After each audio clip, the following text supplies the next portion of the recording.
All right, thank you so much, and welcome to our classmates. My name's Eli. I'm a master's student in music leadership at Eastman, so not in composition department specifically, but doing this as an elective credit just because I really like engaging with composers and with new music. So happy to be here and to have Dr. Travers here as our guest this week, and I'll let my colleagues introduce themselves briefly as well before we let Dr. Travers take the floor. Clayton? Hi, I'm Clayton. I'm a freshman composition major here at Eastman. Really excited for this interview. I'm so happy to meet you. Hi, I'm Zihan. I'm a sophomore composition major student. Nice to see you again.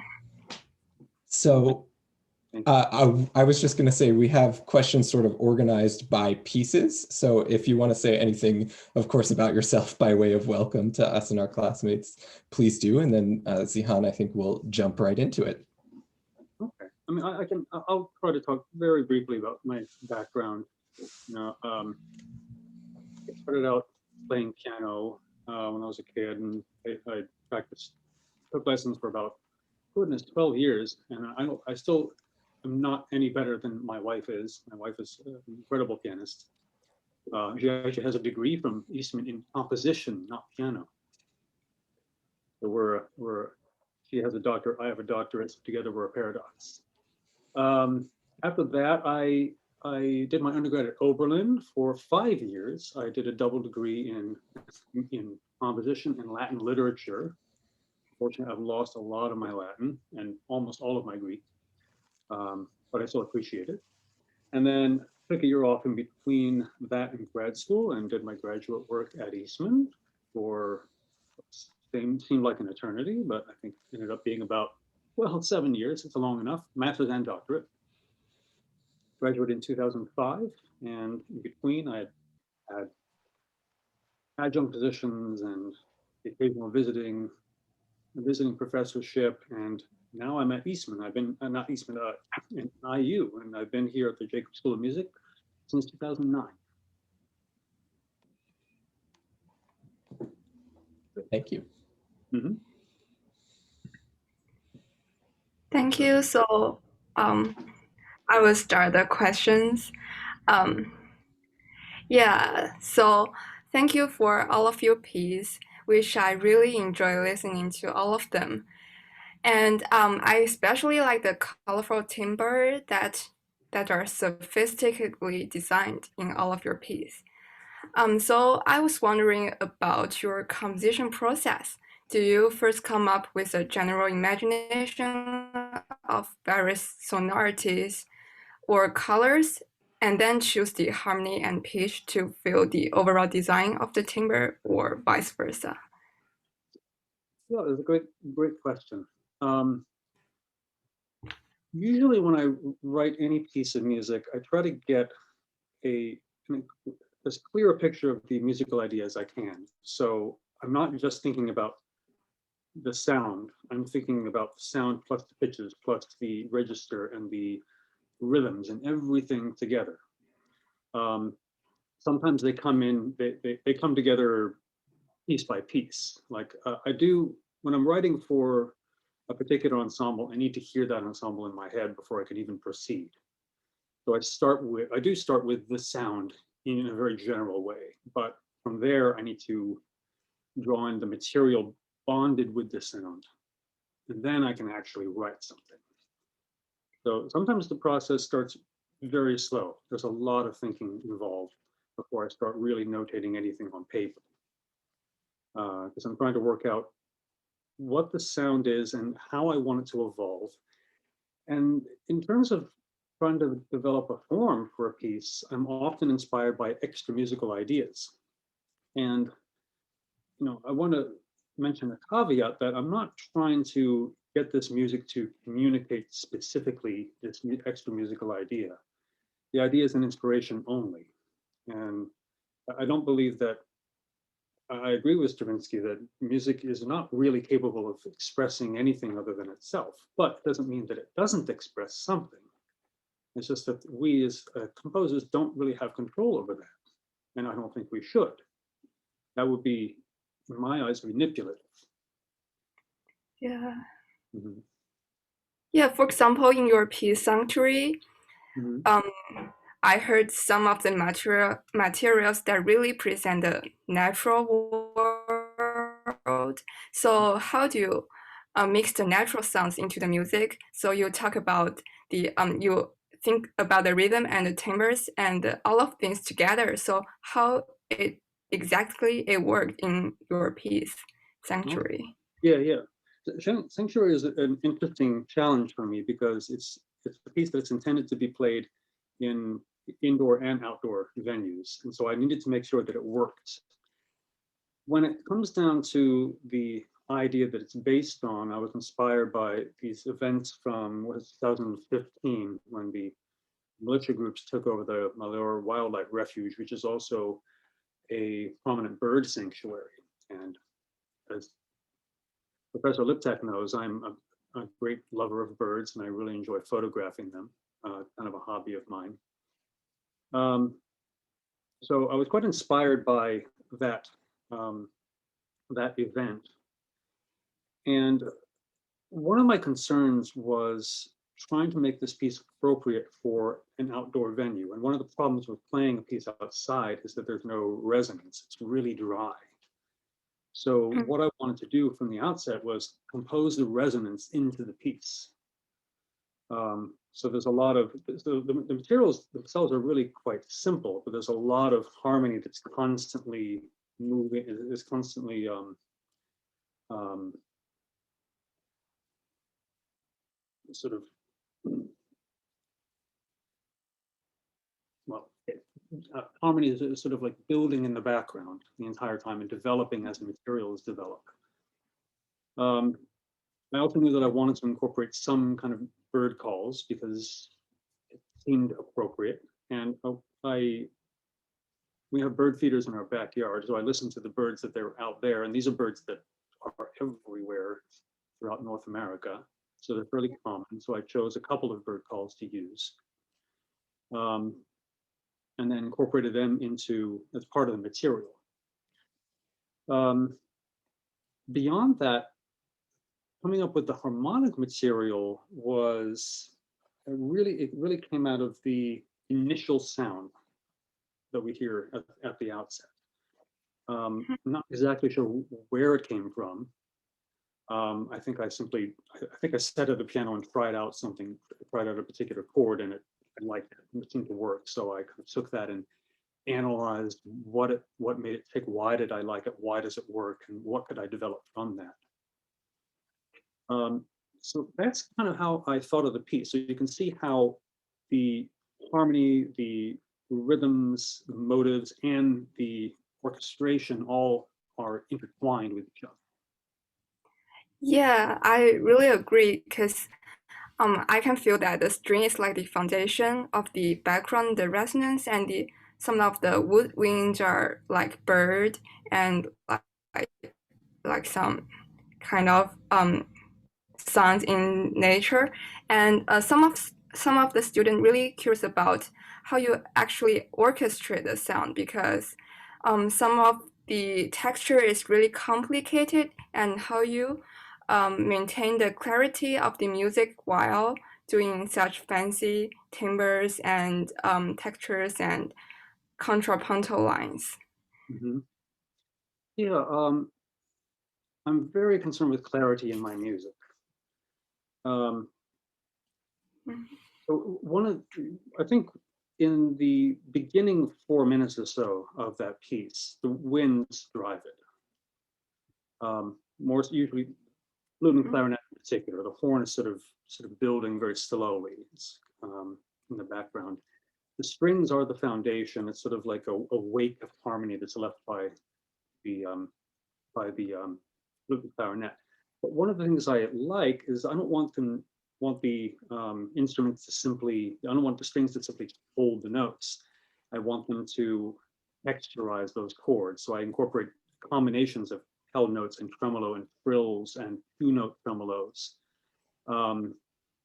to create a kind of almost like a granularization in a way of that harmony. And that's kind of how when you're in an outdoor scene, especially I imagine that I imagine this would be played in a forest, and it has been, several times. Nothing is ever still. The leaves are constantly blowing, even with a very light breeze, and so I wanted that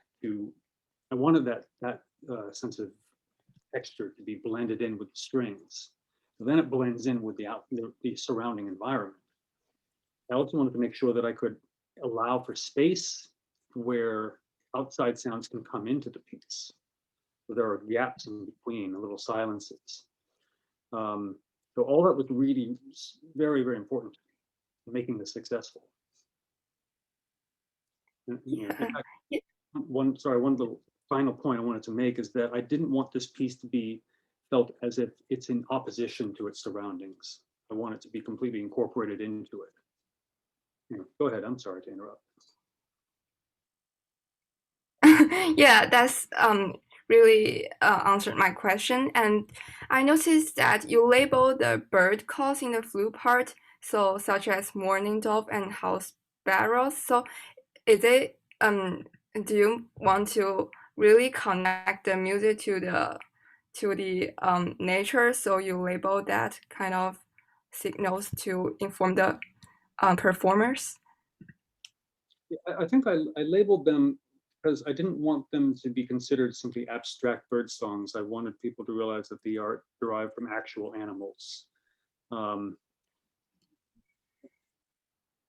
Obviously the audience doesn't know that. The musicians know it. It's so there's only so much of an effect it has. But I wanted the musicians, I suppose, to understand that they're actually imitating real things. That it's not just an abstract phenomenon. Mm-hmm. Yeah, and some of the students are wondering if you were inspired by Messiaen because he's a composer really like birds too. So are you influenced by him? The thing I appreciate most about Messiaen is his sense of harmony. I think he's extraordinarily brilliant in that respect. But in this piece, I was not thinking of Messiaen, although he's never going to be far away when there are birds around. But it wasn't something that I consciously tried to channel in this piece. Hope that answers the question. Yeah, and because you mentioned the clarity of your music, and because this is a long piece, and how do you organize each section, the virus sonorities, how do you organize them into a really a complete piece so that people wouldn't be interacted by the different sections? Yeah, good question. Very good question. So that piece has 3 very distinct sections, and they're almost like movements. And I think the first and second movements are essentially attacca. The third movement is a little bit separate. The connection between the first and third movements is very clear because material from the first movement comes back in the third, but the context is very different. And I'll get to that later. With the first section, my interest was a sort of gradual transformation of the texture. So basically what we have is these slowly rising lines in the flute and clarinet, and they grow in length. They get a little bit longer, and at a certain point, roughly around the middle of it, they start to shorten. And of course, in between, there are these little episodes where we get the bird calls thrown in there.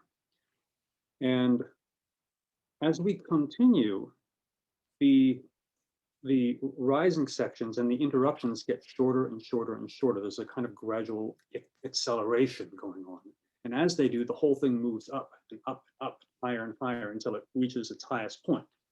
Once it does that, there's only one way to go, which is down.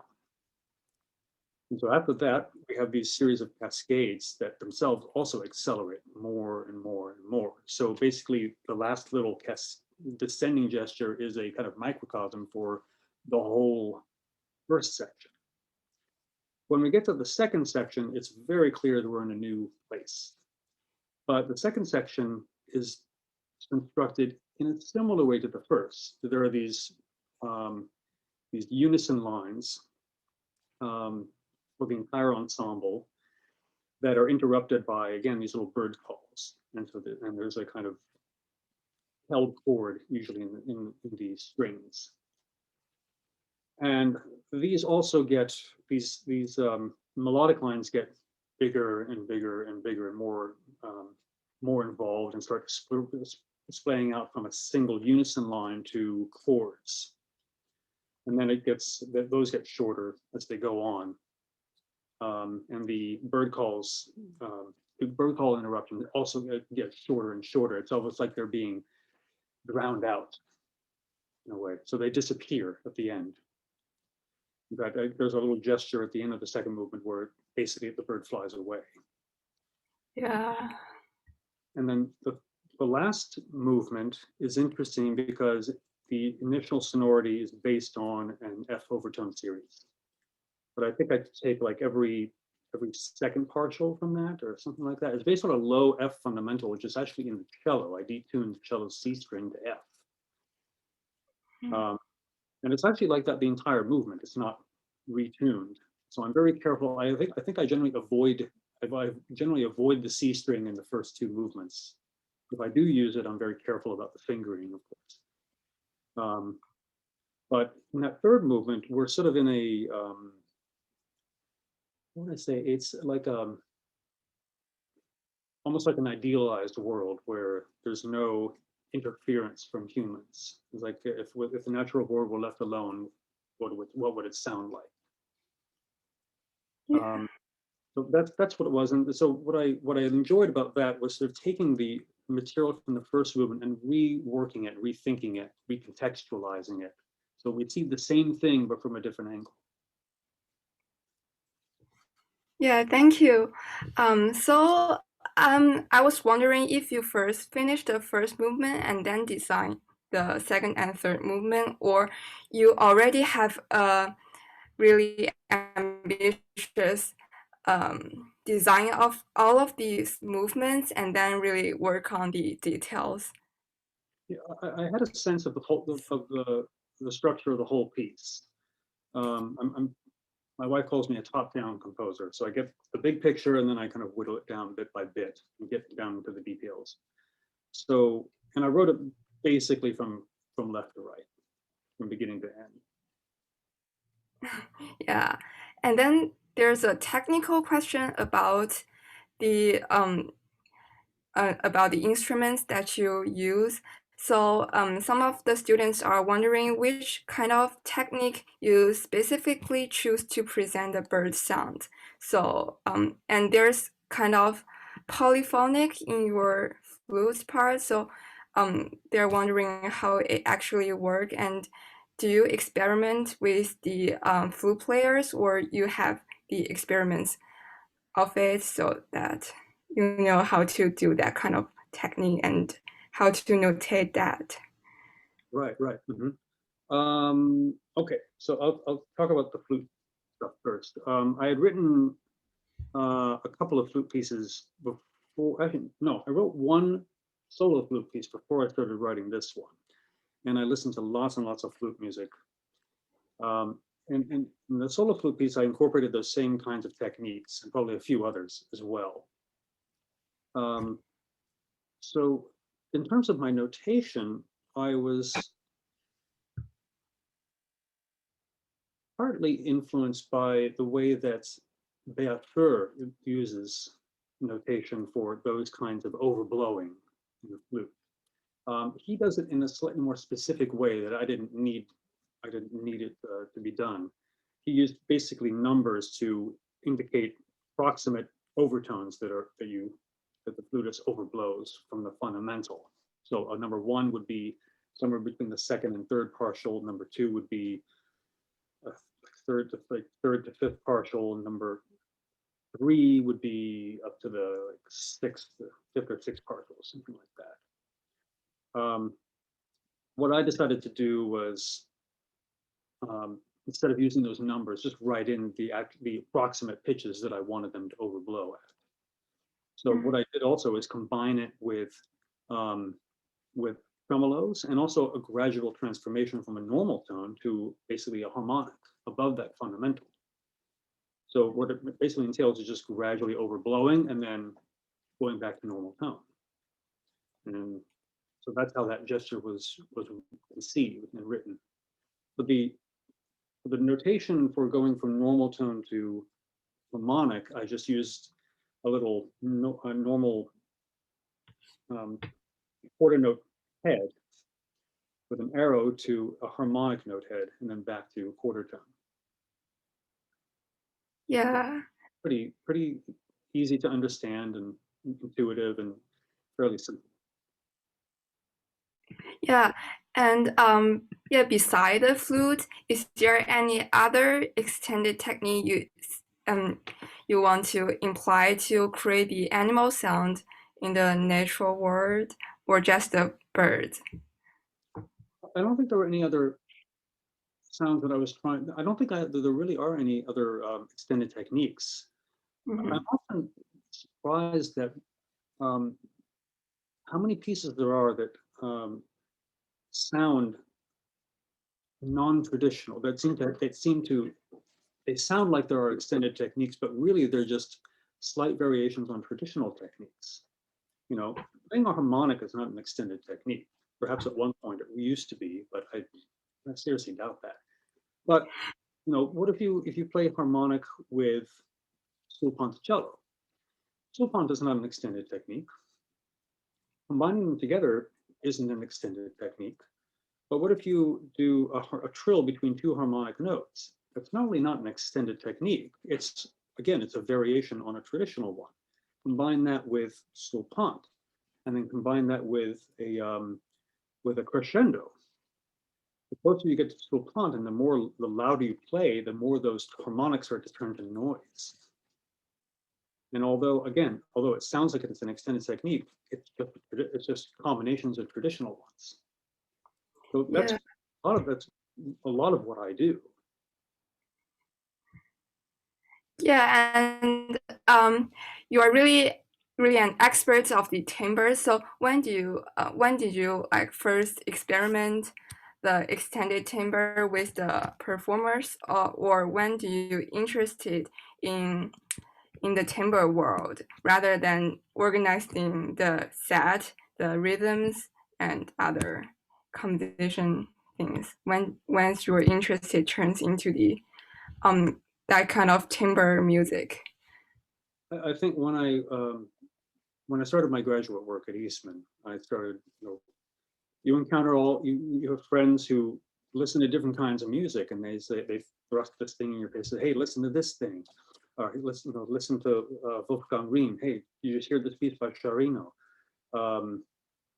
Hey, what about this piece by Thomas Addis? So I listened to all this stuff and kind of looked at how they notated it and decided, is their notation clear enough, or is it too much, or is it not enough?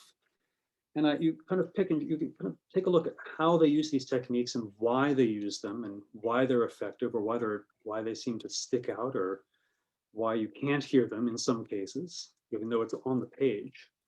So you just learn from all the stuff that your friends throw at you. You learn by going and getting scores from the library and looking at them and studying them and listening to the stuff as much as you can, and also listening to a variety.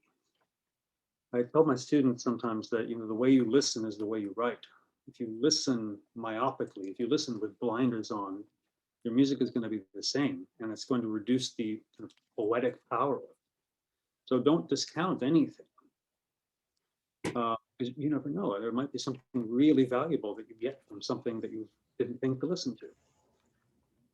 Yeah, I always find that listening to other composers' works really inspired me, especially now because I can work with musicians during this time, but listening to all kinds of other works that I can inspired by the orchestration and how the technique works. So yeah, that's really how to improve our composition techniques. Yeah. Yeah, and Yeah. in your at Eastman, you have so many good performers, and a lot of them are very dedicated to playing new music, and you learn. I learned enormously from performers at Eastman, and I continue to learn from my students and from the performers here at IU as well. I think Yeah. on Oh, yeah. sorry, I was just going to say, I think on that word of wisdom, we should move on to getting into some other pieces and some other questions from our colleagues. Thanks. Uh, Yeah. Thank you. so next we were going to dive into hunger a little bit, which I just wanted to say that I thought it was an incredibly effective piece. It was really, really amazing and moved me a lot.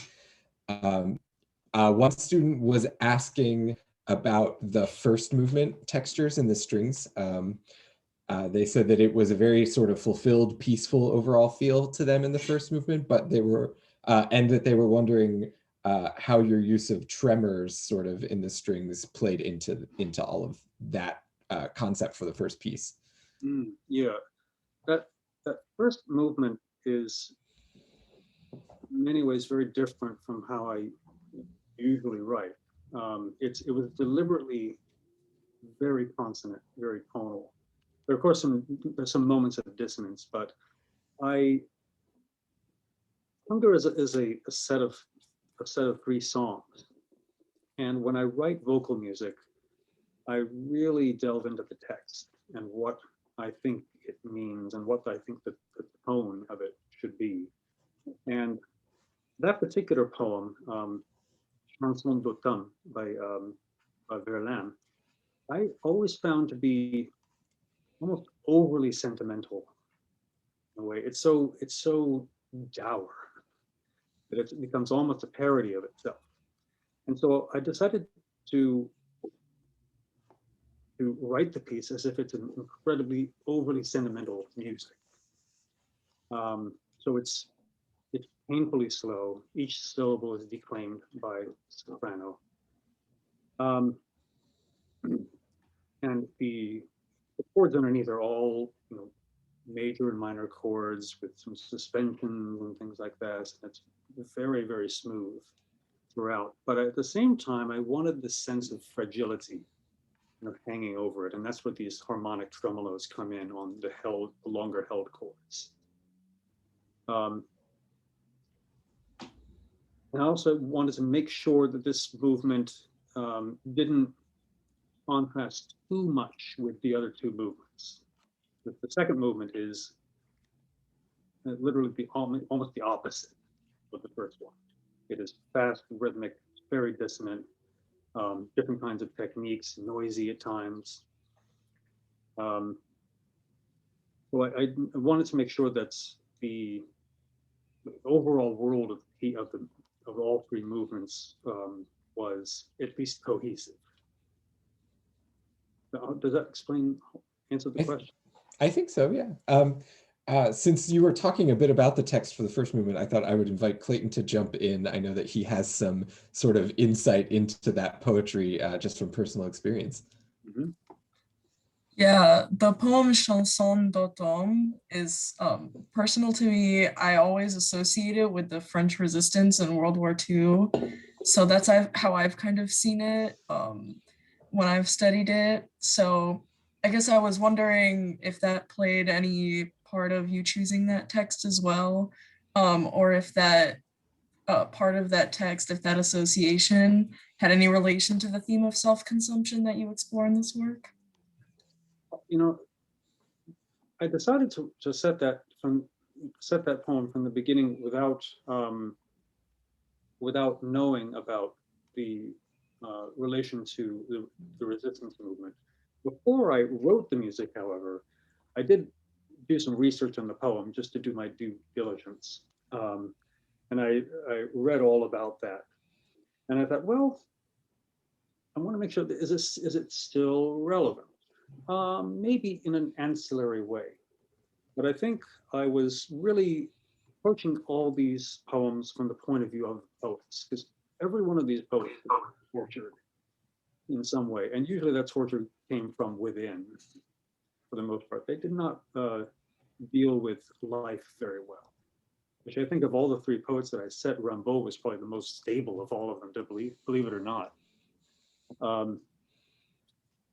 So I would say the short answer is I don't think it figured very much into the way I thought about that poem. I looked at the poem on its own terms. I mean, I think, Verlaine didn't intend for it to be used for resistance. So it seemed like it was an appropriation, but that wasn't a big part of how I conceived of the music. Yes, and somewhat related, someone was wondering more generally, I know you've briefly touched on this in the last couple of questions, what brought you to these other texts? I know you've touched on that briefly, and if you could share any advice in working with texts, especially if they're not in your first or second languages. Well, I took French in high school, and I never took it in college, but I tried to keep up some of it at the very least, and so I knew how the language is supposed to sound. When it comes to the poetry, I think friends of mine gave me this book, supposed. I can't remember who. I think like there was a book of Rimbaud that's it was The Open Boat and other poems that my friend Seth Brodsky gave to me. And then Le Fleur de Mal, I forget who gave that to me. I don't remember offhand. And then the Verlaine, I think I picked up a copy of that in a bookstore, a used bookstore some time ago. So I was familiar with these poems for several years before I even started writing them. Actually, no, you know what? The Baudelaire, I think I picked up a copy of that at the beginning of my graduate school years when I was still a master's student. So yeah, I've lived with these poems for a long time. So that's how I came to them. I think I kept returning to these poems over and over again. With regard to how I approach text setting, like I've said with regard to sanctuary, clarity is really important, and that means also the clarity of the text coming through. And so you need to make sure that you're setting it with the accents in the right place. That, it's better to have an accent on a strong beat rather than a weak beat. There's a sense of rhythm to these words that needs to remain intact when you're setting it.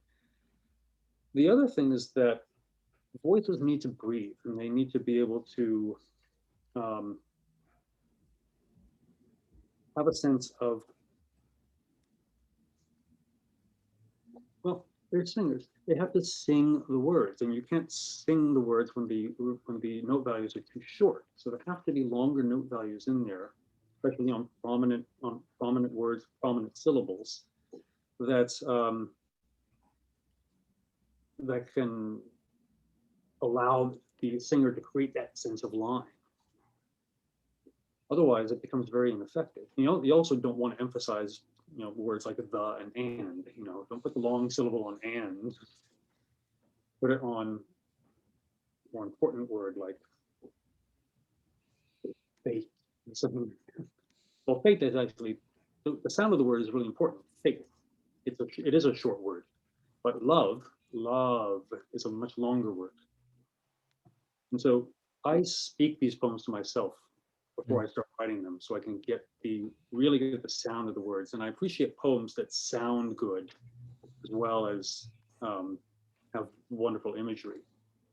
And I think the best poets are the ones that make the words sound like music, even without setting them.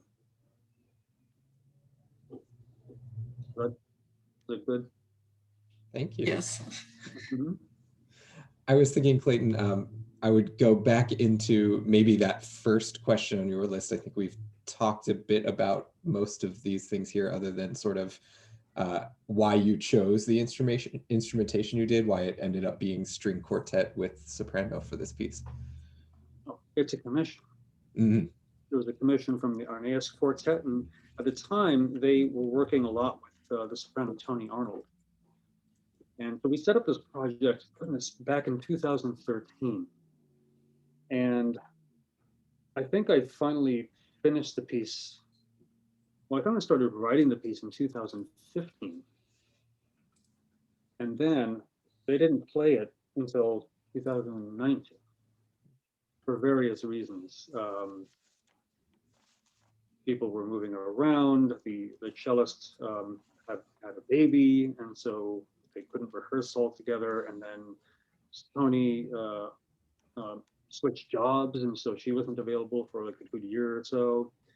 And then finally things came together and we had it premiered in Boston. But yeah, the reason it's string quartet and soprano is it's a commission for that particular group. Thanks. All right. I think we're pretty much okay to get moving into our dark zone section. Mm-hmm. All right, I have the questions for this one. So there were a lot of questions about the video that you provided that went along with the music. Whether you made it yourself or you worked with certain people, and if you worked with other people or if you made the video yourself. What was your experience working in that kind of multimedia, you know, putting the music with the video? Yeah, Dark Zone was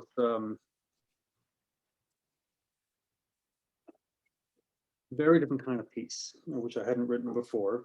I worked on an older piece. It was a piece called Cora that was actually conceived by a video artist named Arthur Yu, Jiaoqing Arthur Yu, who teaches at the School of Fine Arts at IU. And that particular video was filmed entirely around Mount Kailash, which is right around in Nepal, and it's a major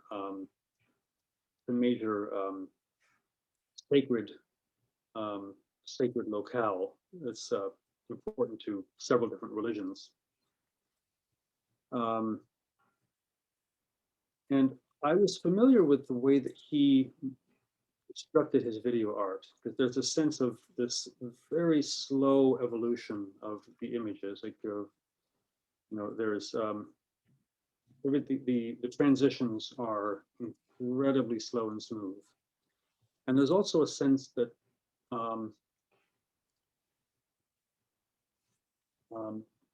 time is almost in abeyance. You really don't really get a good sense of how time is passing. So I knew the quality of his work and the quality of how he dealt with time in his work. And when I conceived of Dark Zone, I was the one who came up with the idea for it. My son at the time was 4 years old when I came up with the idea, and he was really into bioluminescent deep sea creatures. And I was interested in it too, because I was reading this stuff to him, and so I got some books on it and watched videos, and I just became really fascinated with this world that we don't see. And so I came up with the overall structure of it, that there are basically, that in general, it just goes from the surface down to the deepest point. But there are sort of these four vignettes, four spaces that we pass through. And I basically told him about some of the ideas that some of the visual ideas I had, like what the color scheme would be like. That I wanted everything to be really, really black, really dark, and to exhibit the video in a more immersive way, so the screens could surround you, and that everyone would be basically, that all the lights would be turned off. So the only illumination was from the video screens themselves. So he hired a teaching assistant to help with the creature design and the renderings. And then he did some of his own kinds of designs and renderings and texturization. He likes to play around with depth of field, which you might notice in some parts of the video. But he also knew that, you know, since most bioluminescence is generally blue, because that's the wavelength that carries the longest in deep water. He was also, there are some other colors that are present. So there's green, in very rare cases, red, and then sometimes a little bit of yellow. So he wanted to expand the color palette a little bit. So I would say that's totally fine. And then in terms of conceiving the music, I knew that I couldn't write this thing too specifically. I couldn't write this thing measured, that I had to write everything in terms of time gamuts and blocks of like 6, 10, 8 seconds. And allow for enough flexibility for the performers that they didn't have to line up specifically with anything in the video. And I think this went back to the way that the artist conceived of time in his videos. That there aren't any hit points. Everything is in constant flux, and so the music was supposed to be conceived in that way as well. I hope that answers. I think that answers the question. Yes, for sure. And also, use spatial notation, and one person was wondering what advice you would give composers in learning and using spatial notation. Oh dear. That was probably the first time I've used spatial notation so extensively. Let me see.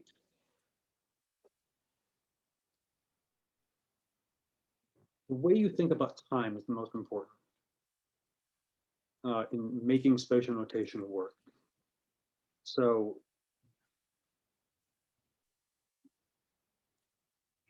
you want to consider exactly how are you measuring time. If you're measuring it in seconds, great. Then that makes it easy. But you also want to make sure that the proportion of seconds to space on the page is more or less maintained. That an 8-second bar does not look shorter than a 5-second bar. It's a little bit, it's kind of a bit disorienting, tricks you in a way. So I would advise keeping that correspondence between space on the page and the actual amount of time that's unfolding.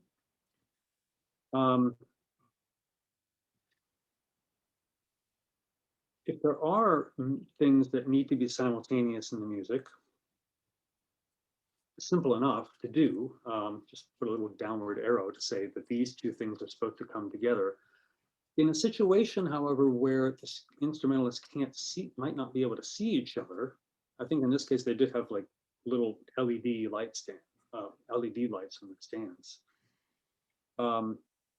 They might not be able to rely on visual cues, so provide an aural cue. And so that's what I did. Often percussion becomes an aural cue for a particular event to come in. So like a gentle activation of the bars on a marked tree, or the use of like a bowed flexaton or something like that, it becomes the signal for the new event to come in. Well, but it's not used haphazardly, you know, it's incorporated into the musical material. So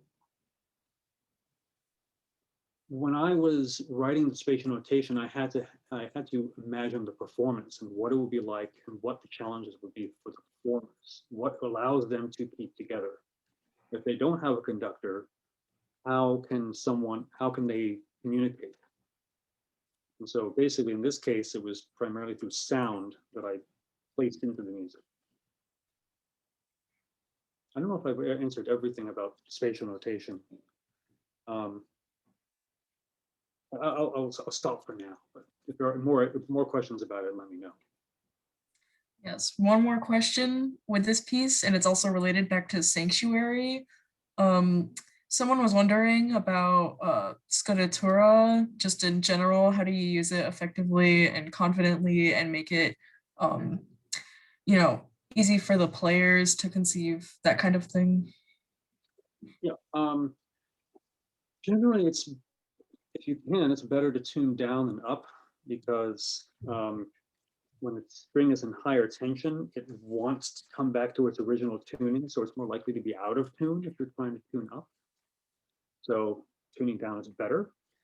Don't retune in the middle of a piece if you can.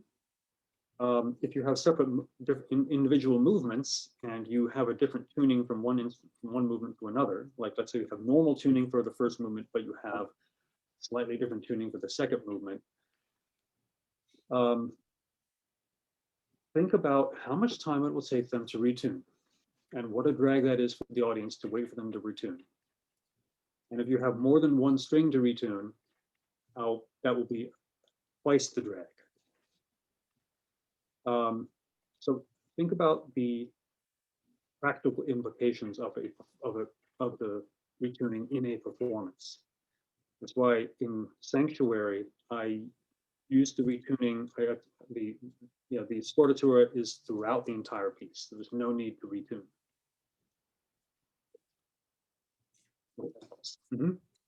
Thank you. Sure.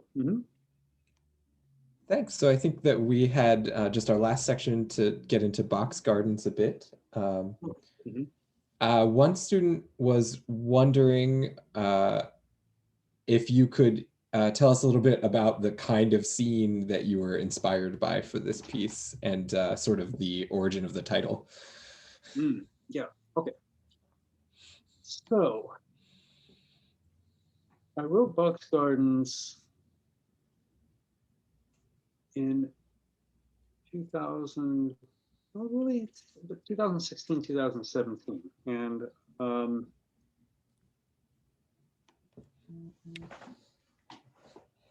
at the time, I was involved in two things. Number one, I was really getting into Argentine tango. I was learning how to dance it, and I was learning a lot about the music. And I even had written a few pieces that were inspired by Argentine tango.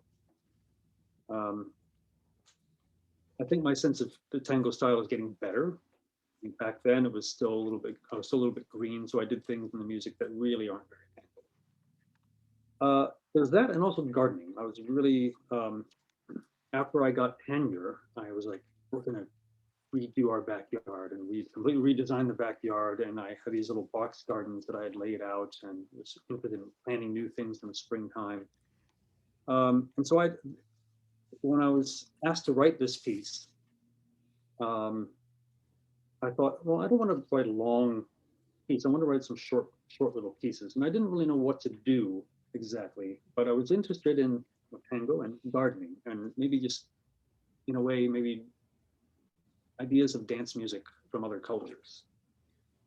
So I thought, oh, maybe I'll just treat each piece like it's a box garden. You know, you can put anything you want in there. You can put kale, some herbs, maybe there's a tomato plant that grows. Sometimes things grow in there that you didn't expect. Like when I put my compost in there, I'll have a squash plant that materializes and completely takes over the entire thing. It spills out onto the cobblestones, not the cobblestones, but the gravel all around it. And so I like the idea that sometimes in the course of writing, something surprising will come out. So with box gardens, each piece is basically kind of a reference to a particular kind of musical culture. Although I don't think I was completely aware in every case of what that culture was.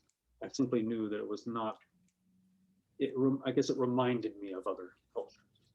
So the first movement, I think there's a fairly clear reference to tango in that one. There's a use of what they call a jumba rhythmic pattern, which is usually where you have a short chord on beats 1 and 3, and a glissando on beats 2 and 4. So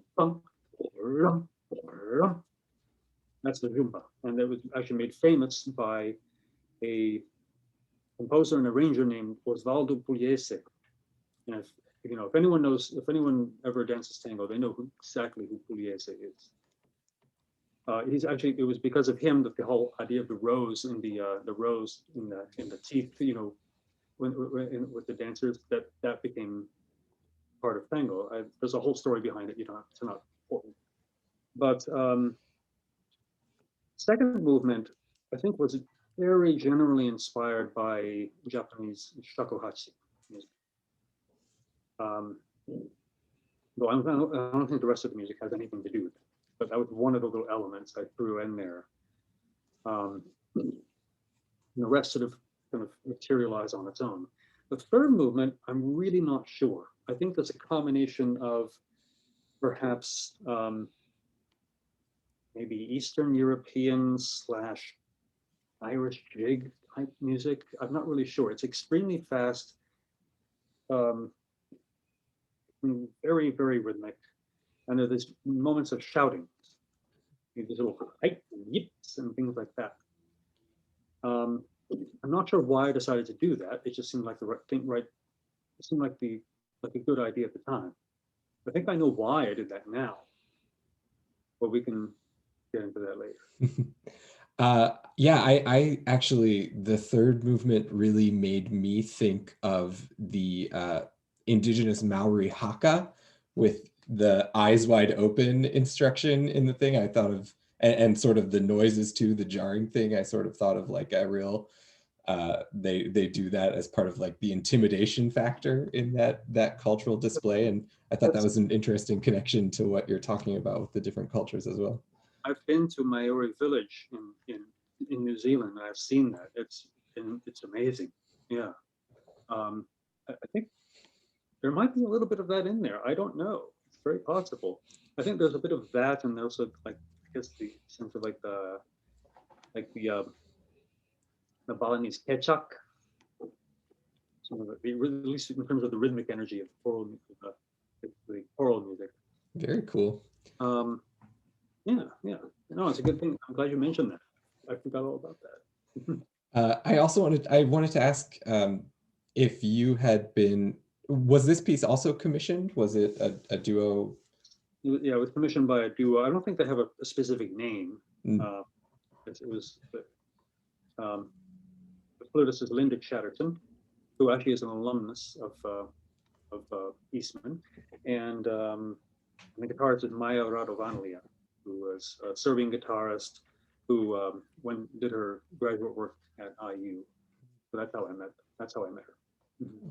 Yeah, I just thought it was interesting to think of, since you said you were thinking about tango so much, the Piazzolla Histoire du Tango, that same instrumentation. So it'd be interesting to see them on a recital together and something like that, hear them juxtaposed. Yeah. But so one of the other sort of themes here and questions about this piece was around the directions to scrape and knock and pits and some of those sort of, again, extended techniques, and how you decided to put those in, and what you were doing with sounds there. Mm-hmm.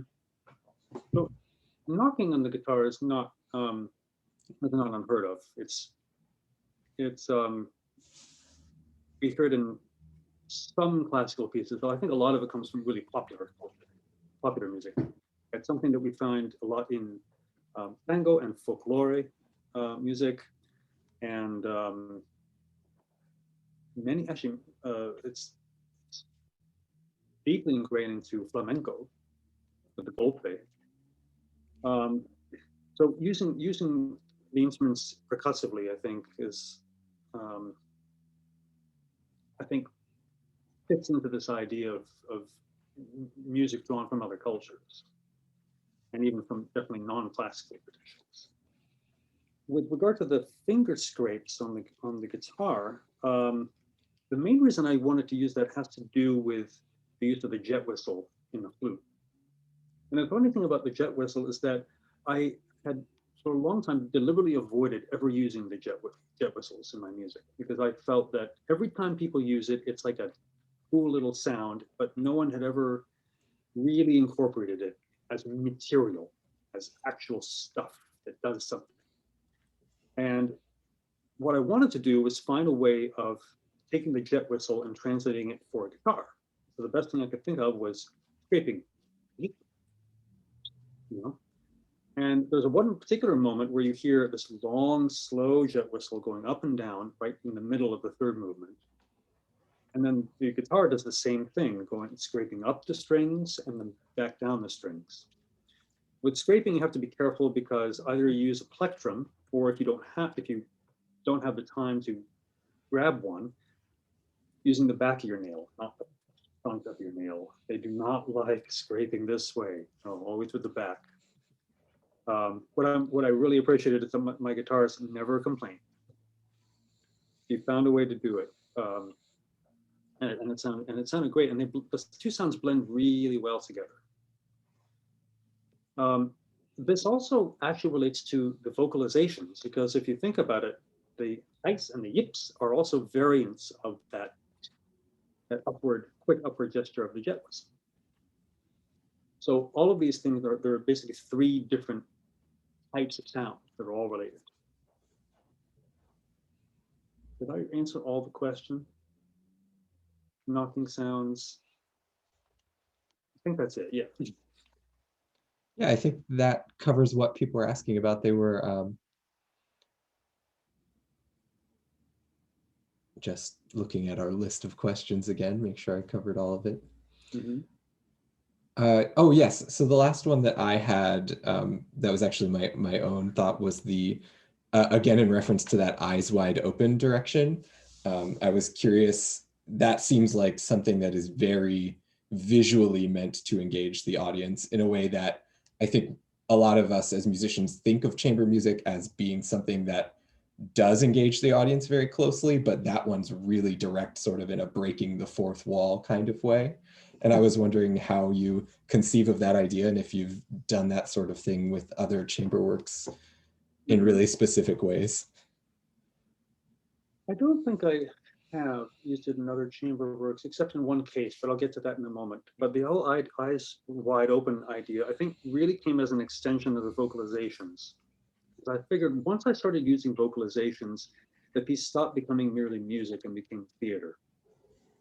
And as a theater piece, I needed to find some way of, yes, I needed to break that little wall between the audience and the musicians. So having that direct eye contact with the audience and having them sort of suddenly figure, I think in some cases they'll turn to each other with their eyes wide open, but I think I conceived it as them looking at the audience and doing it. So I think you're right. It was basically to bridge that gap between music and theater.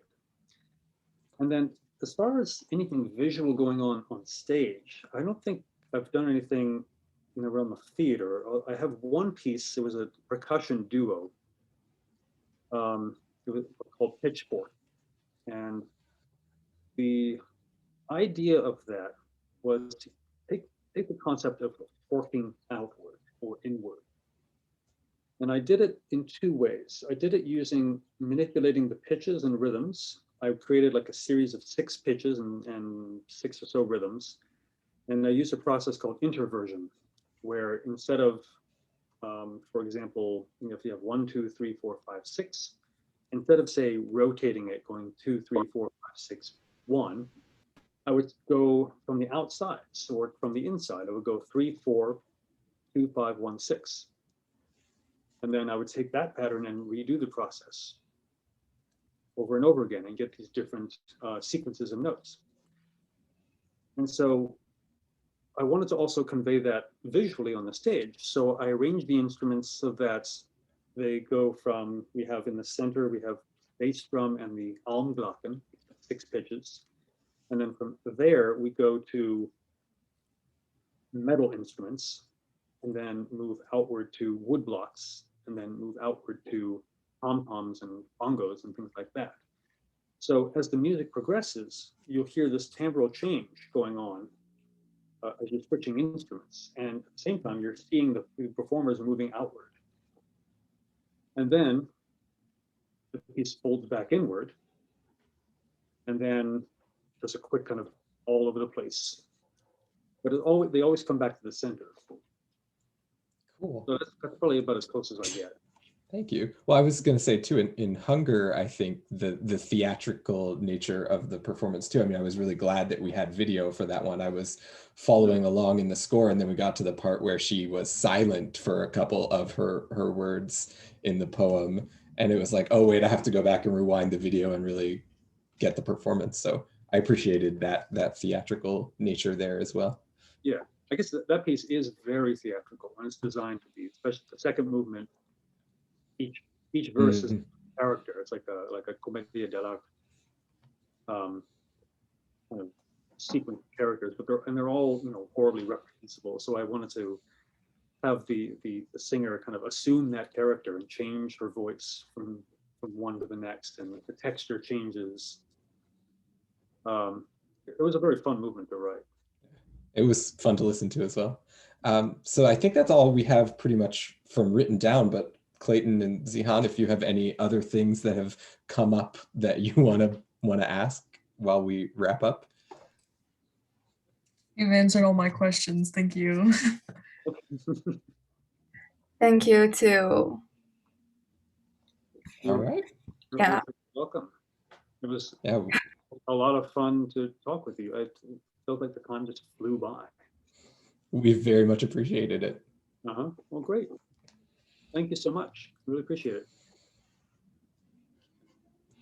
I don't have the ability to stop recording, so there's Dr. Lipton. I have done so. Wow, that was really great and really interesting, and everything was, fascinating from my observing point of view. And thank you to the team, first of all. Yeah, great questions, and I would love to hear your music as well. I'm always open to receiving, anything you want to share. Take note. Take note, yes. But once again, I think that this is a worthy successor in the interviews we've had so far, and I thank the three of you for doing such a great job representing your colleagues and as well as yourself and your own ideas. And Eli, thank you very much for being the team leader and organizing it so well. Of course, it was a pleasure. And then finally, most of all, thanks to Aaron for being with us. And it's great. Thank you very much for the invitation. I really appreciate it. It was a lot of fun. I'm glad. So I'm going to say goodbye to the interviewing team and then have a few words with Aaron, and see you all soon. So long. Take care. Thank you. Bye. Bye-bye. We can probably start recording, right? We're not recording, no. I've No, stopped. I think you are still. I'm sorry? I see the recording button up there. It is.